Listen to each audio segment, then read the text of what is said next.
ini Quran, ini hadis. Bagaimana mengenal Allah dari Quran dan hadis? Tidak semua orang mampu.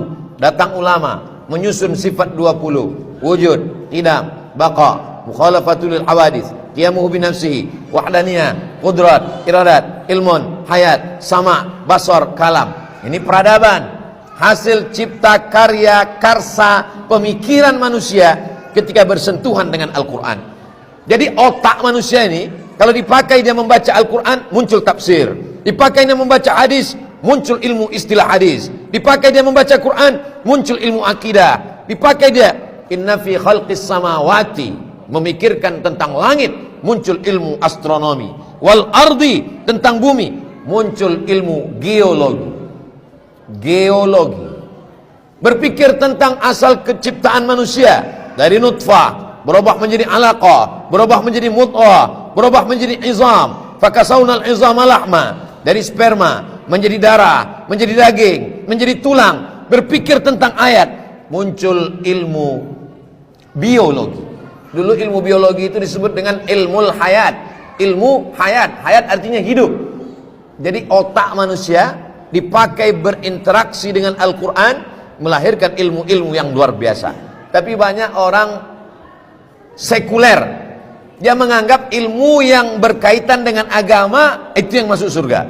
Kamu kuliah jurusan apa? Jurusan hukum Islam, masuk surga. Kamu ngaji hukum apa? Hukum Belanda, masuk neraka. Hukum Belanda wajib dipelajari. Kenapa? Karena kita jajahan Belanda, kita bukan jajahan Prancis. Siapa yang bisa membela Ustadz Abdul Somad kalau Ustadz Abdul Somad dikriminalisasi? Yang bisa membela bukan dari anak fakultas syariah, tapi anak dari fakultas hukum Universitas Balikpapan. Ini sebetulnya lagi booking pengacara. Datanglah seorang mahasiswa. Selesai acara pengajian, datang dia jumpai saya. Ustadz Somad, ya, saya baru aja selesai dapat titel SH. Oh, sarjana hukum? Ya. Habis ini saya mau pindah ke fakultas syariah, Pak Ustadz. Kenapa? Karena menurut saya hukum-hukum konvensional ini melalaikan kita dari Allah. Saya mau bilang, ente bodoh kok bisa jadi sarjana? Takut dia tersinggung. Kalau ente mau ngambil fakultas hukum Islam, berarti ente mesti belajar nahu sorob lagi, mesti belajar balaghah lagi. Ini berat. Sementara kamu sudah punya basic hukum S1. Coba kalau kamu lanjutkan S2 ke Leiden Belanda, kamu menguasainya, mengerti betul. Nanti ketika ada pembentukan undang-undang, ketika ada perda, ketika membuat acuan payung hukum, yang mengerti itu adalah kamu. Masalah hukum Islam ini serahkan kepada adik-adik kita dari fakultas syariah. Semua bekerja di bidangnya dan semua adalah orang-orang yang mencetak peradaban sesuai dengan apa yang dia lakukan hari ini. Jadi kalau kita lihat bagaimana membuat masjid bisa sebagus ini pasti ada arsiteknya. Idza usidal amru ila ghairi ahlihi fantaziris sa'ah. Kalau diberikan suatu perkara bukan kepada ahlinya, fantaziris sa'ah, tunggulah kehancuran.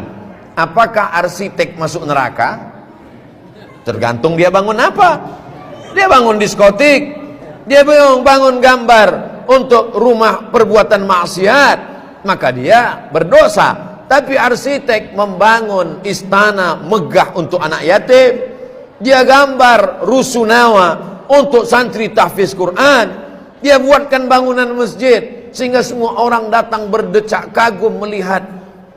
Subhanaka, maha suci engkau ya Allah, ma khalaqta hadza batila, tidaklah yang kau ciptakan ini sia-sia.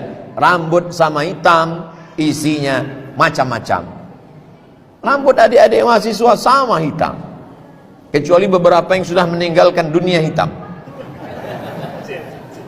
Tapi isi yang ada di dalam kepalanya, ada yang hobinya menggambar animasi, ada yang hobinya membuat program komputer, jadi programmer.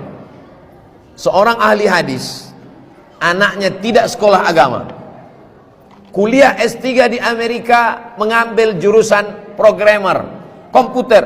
Apa kata orang? Masa bapaknya ulama ahli hadis, anaknya sekolah komputer di Amerika. Bapaknya tersenyum. Kamu kalau mau nyari hadis sekarang di mana? Pergi ke perpustakaan. Buka kitab ini, buka kitab ini, buka kitab ini, buka kitab ini. Satu hari nyari hadis di kitab, debunya dapat, kitabnya nggak dapat. Tapi dengan buka laptop, langsung ketik software pencari hadis, download di Play Store. Setelah itu lalu kemudian pakai. Di manakah hadis ini berada? Man bana masjidan, siapa yang bangun masjid, banallah mithlahu baitan fil jannah, dibangunkan Allah untuknya satu tempat di surga. Langsung aplikasi itu menampilkan, ada dalam Sahih Bukhari,